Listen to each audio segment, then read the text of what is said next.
అది జరిగింది మంగళవారం కదా. ముందు మాకేమి అక్కడ మనకు మన సిమ్ పనిచేయదు. ఓన్లీ హోటల్కి వస్తే వైఫై ఇస్తేనే మనకు పని చేస్తుంది. అందువల్ల మేమేమి ఎవరిని కనుక్కోలేదు. అంతే ఏంటి అసలు మాకు నిజం చెప్పాలంటే ఒక్కరు అని చెప్పడం వల్ల మేము అంత సీరియస్ తీసుకోవాలి. మళ్ళీ వచ్చి మేము టీవీ కూడా ఆన్ చేసుకోవాలనుకోలేదు. కానీ ఒకటే మెసేజెస్ వస్తున్నాయి మాకు, ఏమైంది, ఎక్కడున్నారు, సేఫ్ ఉన్నారా లేదా, మీరు వెంటనే ఫ్లైట్ మా అందరు తెలిసిన వాళ్ళు ఇక్కడ మనకు మీడియా వచ్చేసి ఉంటుంది కదా కంప్లీట్ గా. ఏంటి ఇట్లా చెప్తున్నారు, ఇక్కడ ఏం కనిపించి మళ్ళా డిన్నర్కి వెళ్ళినాము, వచ్చినాము. వాళ్ళ హస్బెండ్ మళ్ళీ కాల్ చేశారు, శ్రీనగర్ ఎస్పీ కూడా కాల్ చేశారు. ఇట్లా ఉంది మేడం, మీరేం భయపడకండి, మీరు హోటల్లో ఉండండి మేడం అనేసి.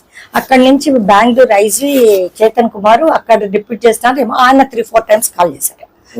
మీరు మీ ఇద్దరు సేఫ్గా ఉన్నారు కదా, మీరేమి ఇది కాకండి, మీరు ప్యానిక్ కావద్దండి. అసలు చూడడానికి మేము ప్యానిక్ కాలా, మాకు తెలిసింది ఒక్కరే. ఒక్కరంటే మామూలుగా కొన్ని యాక్సిడెంట్లలో కూడా జరుగుతుంది.